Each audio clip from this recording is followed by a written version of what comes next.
British advanced pain clinic, నొప్పి మాయం, surgery దూరం. For appointments 9155515563. సాయి చంద్ గారితో మీ లవ్ స్టోరీ ఎలా స్టార్ట్ అయింది? మా లవ్ స్టోరీ అంటే చెప్పాను కదండి, ఇంతకుముందు కూడా చాలాసార్లు చెప్పాను. స్టూడెంట్ ఉద్యమాల్లో పనిచేసేవాడు సాయి. అలా పరిచయము. సాయి మంచి సింగరు, రైటరు. నేను అప్పటికి క్లాసికల్ డ్యాన్స్ నేర్చుకుంటున్నాను. కొంచెం సెమీ క్లాసికల్ డ్యాన్స్ చేసేదాన్ని. ఒక కాలేజెస్ అకేషన్లో కలిసామన్నమాట. అన్ని కాలేజెస్ కలిసి ఒక కాంపిటీషన్ పెట్టారు. అందులో సాయి పార్టిసిపేట్ చేశాడు, నేను చేశాను. అలా పరిచయం.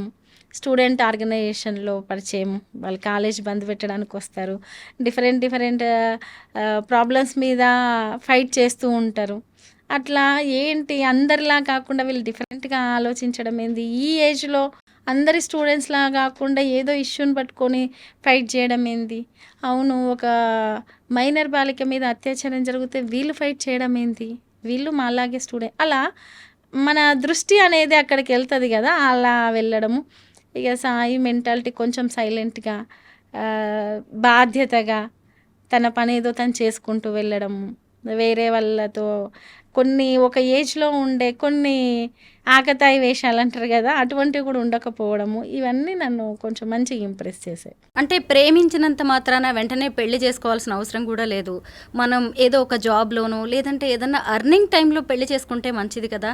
అసలు కొత్తగా ప్రేమించుకునే వాళ్ళకి మీరిచ్చే ఒక మెసేజ్ ఏంటి?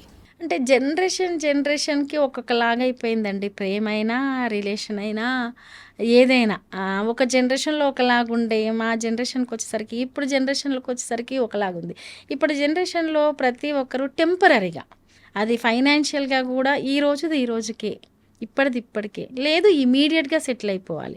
లవ్ అయినా ఇమీడియట్గానే, కలిసి బతికినా ఇమీడియట్గానే, ఏదైనా గొడవ వస్తే ఇమీడియట్గానే తేల్చేసుకోవాలి. ఇలా ఉంది మా జనరేషను. బిఫోర్ జనరేషన్ అయినా అలా లేదు. ఏదైనా ఉంటే ఒకరినొకరు అర్థం చేసుకోవడము, తర్వాత స్టేబుల్గా ఉండడము, తర్వాత మనీ ఎర్న్ చేయడంలో కూడా ఒకరికొకరు కోఆపరేట్ చేయడము. సరే, ఒకప్పటి జనరేషన్లో ఉమెన్ ఎర్న్ చేయడం అనేది చాలా తక్కువ. ఇప్పుడు ఆల్మోస్ట్ చాలామంది ఉమెన్ బయటకు వస్తున్నారు, ఏదో ఒక ఫీల్డ్లో వర్క్ చేస్తున్నారు. అక్కడ కూడా కొంత ఏంటంటే సమాజంలో జెండర్ మధ్యలో వచ్చిన ఈక్వాలిటీని కూడా కొన్నిసార్లు జీర్ణించుకోలేక కూడా గొడవలు అయ్యే సందర్భాన్ని చూస్తున్నాం. కాబట్టి చదువుకోవడము, ఫైనాన్షియల్గా ఒకరి మీద డిపెండ్ కాకపోవడం అనేది మనిషిగా ఉండే హక్కు. అది ఉమెన్కు ఉంటుంది, మెన్కు ఉంటుంది, వీళ్ళకే ఉంటుంది, ఈ జెండర్కే ఉంటుంది అనేం లేదు. కాబట్టి ఖచ్చితంగా ప్రతి ఒక్కరం వాళ్ళ కాళ్ళ మీద వాళ్ళు నిలబడ్డ తర్వాతనే లైఫ్ జర్నీ స్టార్ట్ చేయాలి. మీరు కూడా అంటే ఎవరికైనా సరే పెళ్లి చేసుకున్నప్పుడు ఒక రకంగా ఉంటుంది, ప్రేమించేటప్పుడు జీవితం ఒక రకంగా ఉంటుంది. మీరు ఎప్పుడైనా ఏదైనా ఫేస్ చేశారా పెళ్లి చేసుకున్న తర్వాత? అంటే సొసైటీ నుంచి కావచ్చు, లేదంటే మీ ఇద్దరి మధ్య ఏదైనా అండర్స్టాండింగ్లో లోపాలు రావడం కానీ అలాంటివి ఏదైనా ఇష్యూస్? అంటే సహజం అండి. ఎవరమైనా ఇప్పుడు ఏం జరగలేదండి, మేమంతా చాలా సాఫీగా ఉన్నాము, చిన్న డిస్టర్బెన్స్ కూడా లేదు, చిన్న గొడవ కూడా లేదు, చిన్న అలక కూడా లేదు అంటే అది రిలేషన్షిప్పే కాదు. అవి సహజంగా జరుగుతుంటాయి. దాన్ని సర్దుబాటు చేసుకుంటూ పోవడమే కదండి లైఫ్. ఒకటి. రెండవది, ఇప్పుడు మా ఇద్దరి మధ్య డిస్టర్బెన్సెస్ అంటే చిన్నవి. ఏదన్నా ఉంటే, మనకు నచ్చినది ఏదన్నా ఉంటే అవతల వాళ్ళకి నచ్చకపోతే అదెందుకు ఇట్లా, ఇదెందుకు ఇట్లా, అట్లా చిన్నగా ఉన్నప్పుడు, ఇప్పుడు మనకి ఇష్టమైన వాళ్ళు చేసేది కూడా మనకు నచ్చాలనేం లేదు. కొన్నిసార్లు అది వాళ్ళకి ఇష్టమై ఉండొచ్చు, మనకి ఇష్టం కాకపోయి ఉండొచ్చు. బట్ అది వాళ్ళ ఇష్టం కదా అని చెప్పి మనం అగ్రీ అవుతాం. అట్లా వచ్చిన చిన్న డిస్టర్బెన్సెస్ తప్ప పెద్దగా మేము భారీ ఎత్తున గొడవ పడే డిస్టర్బెన్సెస్ అయితే ఏం రాలేదు. కాకపోతే మనము యాజ్ ఏ హ్యూమన్ సైకాలజీ ప్రకారం ఏంటంటే, ఈ రోజు ఉన్నట్టే ప్రతి డే ఉంటుంది అనేది ఉండదండి. ఎప్పుడైనా అది కెరీర్లో అయినా సరే, లవ్లో అయినా సరే, ఈవెన్ మనం కిడ్స్నైనా చిన్నప్పుడు ఎట్లా చూస్తాం, కొంచెం పెద్దగా అయినాక ఎట్లా వదిలేస్తాం. అలాగే లవ్లో కావచ్చు, మ్యారేజ్ అయిన కొత్తలో కావచ్చు, అప్పుడు ఇచ్చిన టైమే ఎప్పుడు ఇవ్వాలి, అప్పుడు లవ్ని ఎక్స్ప్రెస్ చేసినట్టే ఎప్పుడు ఎక్స్ప్రెస్ చేయాలి అంటే అట్లా ఉండదు కదా. లైఫ్ అన్నప్పుడు అది బాధ్యతతో కూడుకున్నది. చాలా బాధ్యతలు ఉంటాయి ఎవరికైనా, ఉమెన్కైనా ఉంటాయి, మెన్కైనా ఉంటాయి. ఇక్కడ ఈమె పనులలో ఈమెకి తీరిక ఉండకపోవచ్చు, మెన్కి కూడా ఇప్పుడున్న కాంపిటీషన్ సొసైటీలో తీరిక ఉండకపోవచ్చు. మన పట్ల ప్రేమ ఎంత ఎక్స్ప్రెస్ చేస్తారో ఏంది అని కాదు, ఉందా లేదా అనేది మనకు తెలిస్తే చాలు కదా. సో ఆ ఎక్స్ప్రెషన్లో లోపాల వల్లనే ఇప్పుడు జనరేషన్కి గొడవలు అవుతున్నాయేమో. మాకైతే చాలా తక్కువే పెద్ద డిస్టర్బెన్సెస్ ఏమి ఉండకపోయేది. Love and inter caste marriage చేసుకునేవాళ్ళు అటువైపు మన పేరెంట్స్ గురించి ఆలోచించాలి, పుట్టబోయే పిల్లల గురించి, నెక్స్ట్ జనరేషన్ గురించి కూడా ఆలోచించాలి. మీరు ఎప్పుడైనా మీ పిల్లల విషయంలో సొసైటీ నుంచి ఏదైనా వివక్షను ఎదుర్కోవడం కానీ, మన చుట్టాల దగ్గర నుంచి, మన బంధువుల్లో, లేదు అంటే ఆ పిల్లలకి కాస్ట్ దగ్గరకు వచ్చేసరికి ఎవరికైనా అది చాలా ఇంపార్టెంట్ అండి. ఆ విషయంలో మీరు ఎలాంటి నిర్ణయాలు తీసుకున్నారు?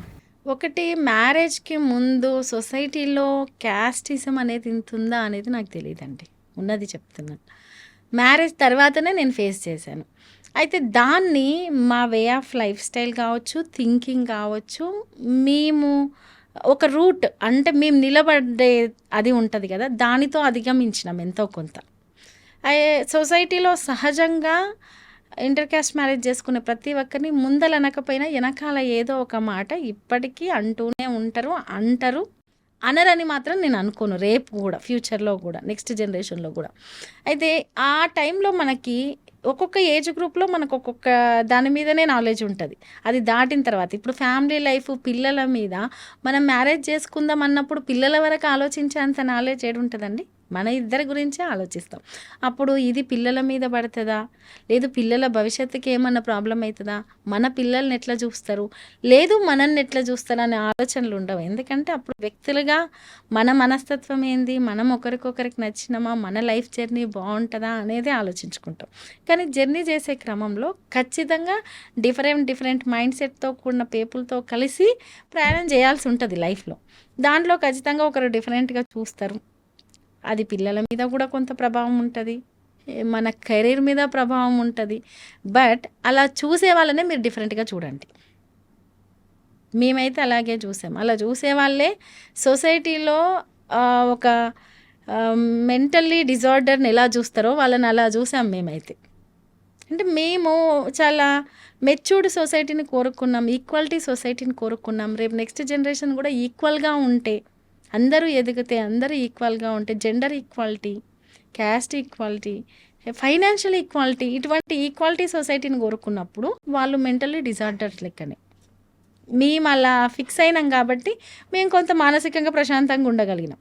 కొందరు సైకలాజికల్గా చాలా వీక్ అవుతారు, ఒక కామెంట్ని భరించలేరు, ఏదన్నా వెనకాల అంటుంటే పిల్లల్ని ఏమన్నా తట్టుకోలేరు, కెరీర్లో కూడా చాలా ఎదుర్కొంటుంటారు. కాబట్టి సొసైటీలో ఎదుర్కోరు.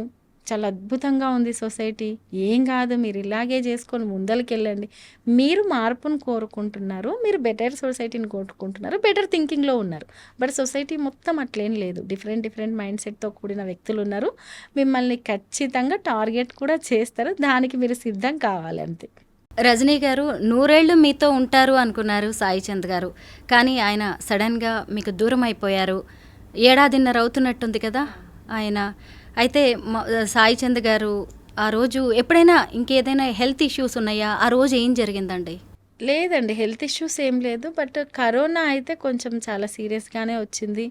స్టెరాయిడ్స్ హెవీగా ఇచ్చారు, లంగ్స్ ఇన్ఫెక్షన్ వచ్చింది. హాస్పిటల్లో ఒక 15 days, ఆల్మోస్ట్ 20 days వరకు హాస్పిటల్లో ఉన్నారు. డిశ్చార్జ్ అయినాక కూడా మేము రెగ్యులర్గా డాక్టర్ ఏదైతే ప్రిఫర్ చేస్తున్నారో ఆ టైప్ ఆఫ్ మెడిసిన్ తీసుకున్నాం. కొన్ని డేస్ వరకు స్టెరాయిడ్స్ హెవీగా ఇచ్చినందుకు బ్లడ్ థిన్నర్స్ వాడాలి, ఇవన్నీ చెప్తారు కదా. బట్ సాయి వర్క్ ఎట్లా అంటే కొంచెం ఒకటే ప్లేస్లో ఫుడ్ ఉంటుంది, ఒకటే టైప్ ఆఫ్ ఫుడ్ ఉంటుంది అనేది కాదు. నిద్ర కొంచెం తక్కువే, కొంచెం స్ట్రెస్తో కూడిన ఫీల్డే, ఎప్పుడు బ్రీత్తో పని ఉండేది.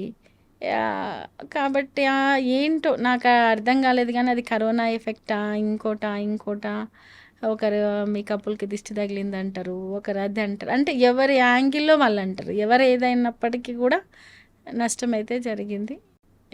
ఆ రోజు ఒక ఆల్ ఆఫ్ సెకండ్స్లో అంటారు కదా, అలా జరిగిపోయిందండి అంతే. మేము ఏమైంది అనుకునే లోపే సాయి పడిపోయాడు, హాస్పిటల్కి తీసుకెళ్ళడం.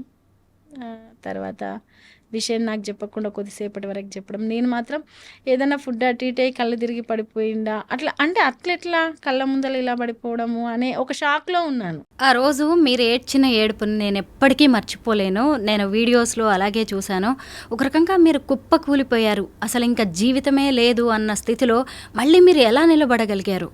నిజంగా చెప్పాలంటే నేను చాలా నవ్వుకుంటూ ఉండే మెంటాలిటీ నాది. చాలా అంటే చాలా, అంటే బిఫోర్ నన్ను చూడలేదు కాబట్టి నన్ను కొంచెం సీరియస్గానే చూశారు చాలామంది, కాబట్టి ఇలా ఎక్స్పెక్ట్ చేస్తారు. అంటే ఇప్పుడు ఉన్నదాన్నే సీరియస్గా ఉంటుంది అనుకుంటారు. నేను చాలా నవ్వుకుంటుండే మనస్తత్వము.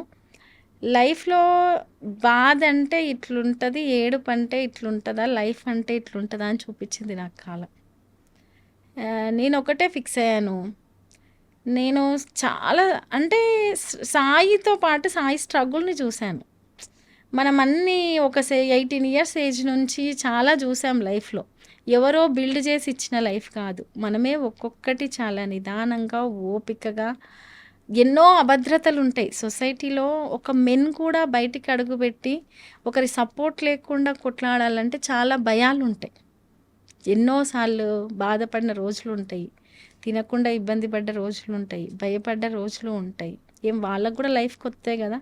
సో వాటన్నిటినీ అధిగమించి ఒక స్టేజ్కి వచ్చి ఇంకా ఎంతో లైఫ్ చూడాల్సి ఉంది. ఒక్కసారిగా పేక ముక్కల్లాగా కుప్పకూలిపోయింది కదా. ఒక 15 రోజుల వరకైతే నాకు ఏం అర్థం కాలేదండి, అసలు ఏమీ అర్థం కాలేదు. ఎవరు మాట్లాడినా నాకు వినపడట్లేదు, ఏం జరిగిందో కూడా అర్థం కావట్లేదు. బట్ ఒక 15 రోజుల తర్వాత నేను ఒకటే ఫిక్స్ అయినా, ఇంకా నేను చెయ్యాల్సింది ఏదో ఉంది కాబట్టి నేను బతికున్నా, నేను అది చెయ్యాలి.